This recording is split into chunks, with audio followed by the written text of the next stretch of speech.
Hello students, welcome to Video.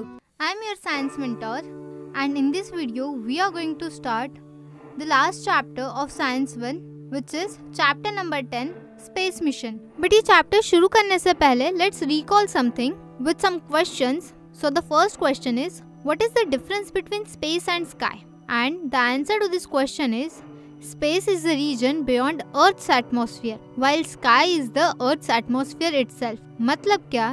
Space क्या है? Space ऐसा रीजन है जो कि अर्थ के एटमॉस्फेयर के बियॉन्ड है और स्काई ऐसा रीजन है जो कि अर्थ के एटमॉस्फेयर के अंदर आता है. Then what are the different objects in the solar system? तो कौन से डिफरेंट ऑब्जेक्ट्स है सोलर सिस्टम में? द सन, प्लैनेट्स जैसे कि Earth, Mars and Jupiter, then moons, asteroids, comets and other celestial objects. ये सारी चीजें सोलर सिस्टम में प्रेजेंट है. Then third question is, what is mean by satellite? तो इसका आंसर है, a satellite is an object that orbits another object. Satellite एक ऐसा ऑब्जेक्ट है जो कि दूसरे ऑब्जेक्ट के सराउंडिंग में घूमता रहता है, उसके ऑर्बिट में घूमता रहता है. Then the question number 4 is, how many natural satellite does the earth have? So the answer to this question is, earth has one natural satellite which is moon. Now moving to the next section, so let's discuss कि हम इस video में क्या क्या topics पढ़ने वाले हैं. So जो टॉपिक्स हम इस वीडियो में कवर करने वाले हैं वो है space mission, need and importance of space mission and artificial satellite. तो चलिए शुरू करते हैं. देखिए, ह्यूमन बींग्स हमेशा से ही क्यूरियस रहे हैं अननोन चीजों के बारे में, अननोन जगहों के बारे में. वो ऑलवेज ईगर रहे हैं उनके हॉरिजॉन्स को एक्सपांड करने के लिए, उनके नॉलेज को एक्सपांड करने के लिए एंड वर्ल्ड की जो अननोन चीज़ें हैं, अननोन फैक्टर्स है, उनको एक्सप्लोर करने के लिए. एंड इसीलिए ह्यूमन बींग्स को स्पेस और जो ट्विंकलिंग स्टार्स है हमारे डार्क स्काई में, उनके बारे में भी क्यूरियोसिटी रही है कि वो चीज़ें किस तरह से वर्क करती है, स्पेस क्या है, ट्विंकलिंग स्टार क्या है. इन सारी चीज़ों के बारे में ह्यूमन बींग्स हमेशा से ही क्यूरियस रहे हैं. वी कैन से कि ह्यूमन बींग्स मतलब हम लोगों ने स्पेस में ट्रैवल करने के सपने भी देखे हैं कई बार एंड हम सब लोग उसके लिए वर्क भी कर रहे हैं. हमारे जो साइंटिस्ट है, हमारे जो एस्ट्रोनॉट्स है, वो उसके लिए वर्क भी कर रहे हैं. अभी हमने चंद्रयान 3 लॉन्च किया है जहाँ पर हम चांद के साउथ पोल पर पहुँच गए, जहाँ पर आज तक कोई देश पहुँच नहीं पाया था. देन हमने सन की स्टडी करने के लिए भी एक मिशन लॉन्च किया है आदित्य L1 सैटेलाइट के थ्रू.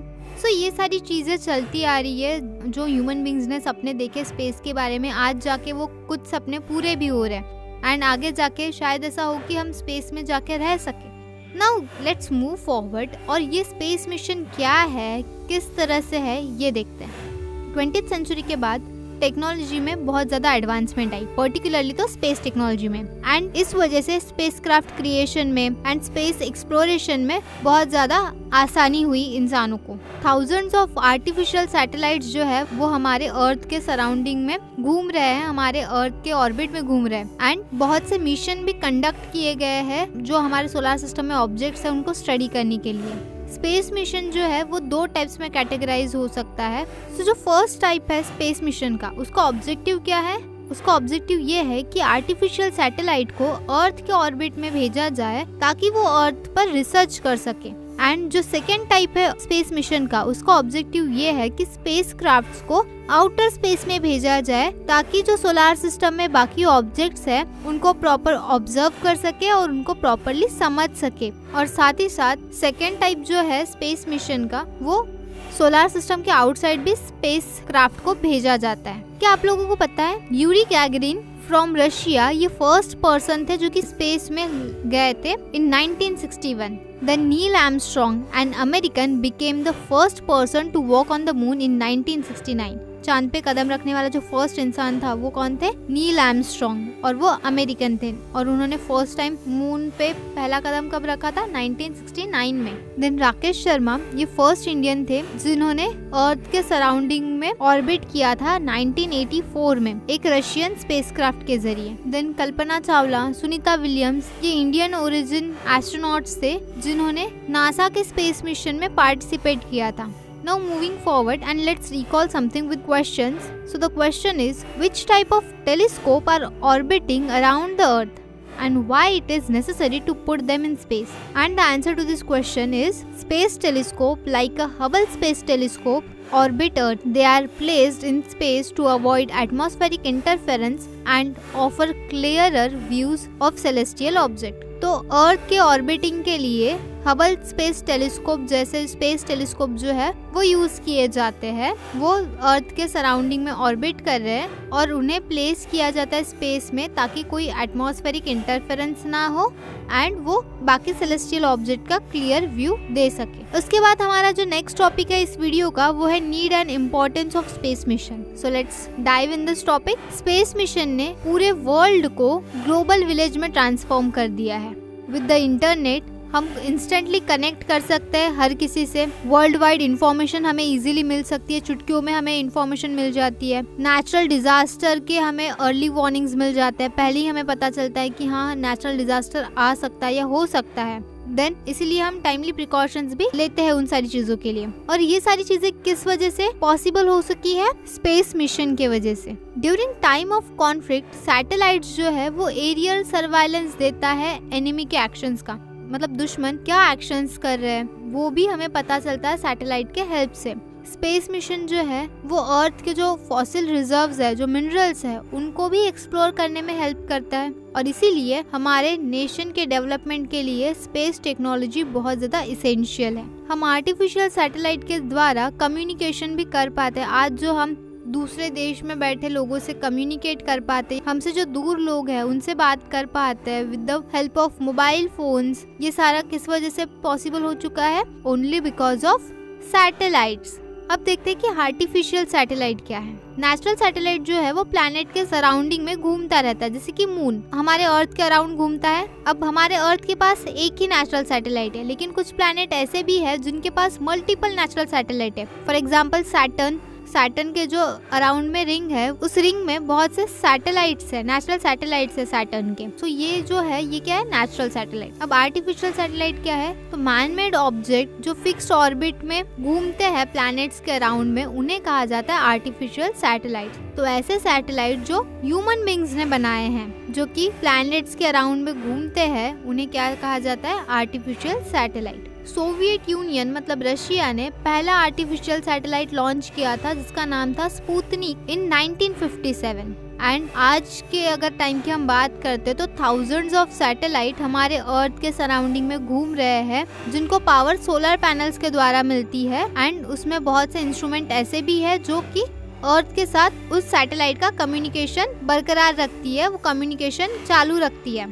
इन सैटेलाइट्स के पास बहुत सारे इंस्ट्रूमेंट रहते हैं जो बहुत अलग अलग चीजों के लिए काम आते हैं। They transmit signals between earth and mobile towers and phones. Earth, mobile towers and phones के बीच में सिग्नल्स ट्रांसफर करने का काम सैटेलाइट्स करते हैं। देन सैटेलाइट जो है उनके फंक्शंस के बेसिस पे कैटेगराइज किए गए हैं। अलग अलग सैटेलाइट अलग अलग काम करते हैं। अब कुछ इंपॉर्टेंट फुल फॉर्म्स जो आपको पता होने चाहिए, जैसे कि इनसैट, INSAT, इसका फुल फॉर्म है Indian national satellite. And GSAT मतलब GSAT, इसका फुल फॉर्म है geosynchronous satellite. Then IRNSS, इसका फुल फॉर्म है Indian regional navigation satellite system. Then IRS, इसका फुल फॉर्म है Indian remote sensing satellite. GSLV, इसका नाम है geosynchronous satellite launch vehicle. And PSLV, इसका नाम है polar satellite launch vehicle.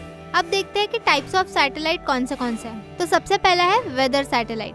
Weather satellite का क्या काम है? वेदर को स्टडी करना एंड प्रिडिक्ट करना। और ये कौन सा सैटेलाइट है? इनसैट मतलब Indian national satellite and GSAT मतलब जियो सिंक्रोनस सैटेलाइट। और इसका लॉन्च व्हीकल कौन है? GSLV। देन उसके बाद है कम्युनिकेशन सैटेलाइट। तो कम्युनिकेशन सैटेलाइट का फंक्शन क्या है? Establishing communication between different location in the world through use of specific waves. तो एक स्पेसिफिक वेव्स को यूज करके कम्युनिकेशन सैटेलाइट एक कम्युनिकेशन एस्टैब्लिश करते हैं अलग अलग वर्ल्ड के लोकेशन में। और ये काम कौन सा सैटेलाइट करता है? INSAT and GSAT। और इसका लॉन्चर व्हीकल कौन सा है? GSLV। देन उसके बाद है ब्रॉडकास्ट सैटेलाइट। तो ब्रॉडकास्ट सैटेलाइट का फंक्शन क्या है? Telecasting of television programme. जो आज हम टेलीविजन पे प्रोग्राम्स देखते हैं, अलग अलग चैनल्स देखते हैं, तो ये सारे किसके वजह से? ब्रॉडकास्ट सैटेलाइट की वजह से। और कौन सा सैटेलाइट ब्रॉडकास्ट सैटेलाइट है? INSAT and GSAT। और इसका लॉन्चर व्हीकल भी है GSLV।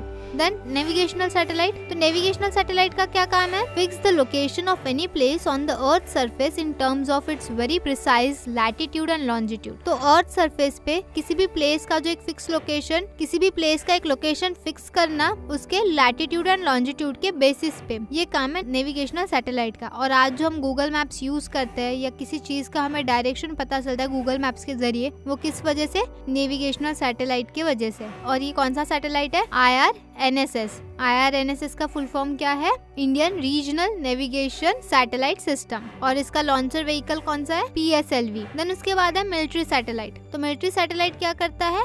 It collects information for security aspect. Security के लिए जो भी दुश्मनों की एक्टिविटी है उसकी इंफॉर्मेशन कलेक्ट करने का काम करता है मिलिट्री सैटेलाइट। देन उसके बाद है अर्थ ऑब्जर्वेशन सैटेलाइट। तो अर्थ ऑब्जर्वेशन सैटेलाइट का क्या काम है? Study forest, desert, ocean, polar ice on the earth surface, then exploration and management of natural resources, observation and guidance in case of natural calamities like flood and earthquake। तो ये सारी चीजें जो है इनको देखने का काम है अर्थ ऑब्जर्वेशन सैटेलाइट का। इस सैटेलाइट का नाम क्या है? IRS, मतलब Indian remote sensing satellite. And इसका लॉन्चर व्हीकल कौन सा है? PSLV। आई होप आपको समझ गया होगा कि कैसे कैसे डिफरेंट टाइप के सैटेलाइट है जो कि हमारे अर्थ के सराउंडिंग में घूम रहे हैं, जो हमें हमारे पूरे वर्ल्ड को कनेक्ट करके रखने का काम कर रहे हैं। So let's take a break here and in the next video we will learn about the orbits of artificial satellites। तब तक के लिए अगर आपको कुछ डाउट है तो आप इस वीडियो को रीवॉच कीजिए और टेक्स्ट बुक को रेफर कीजिए एंड कीप प्रैक्टिसिंग। हम मिलते हैं हमारे नेक्स्ट वीडियो में। Till then keep watching and keep learning guys. Bye bye.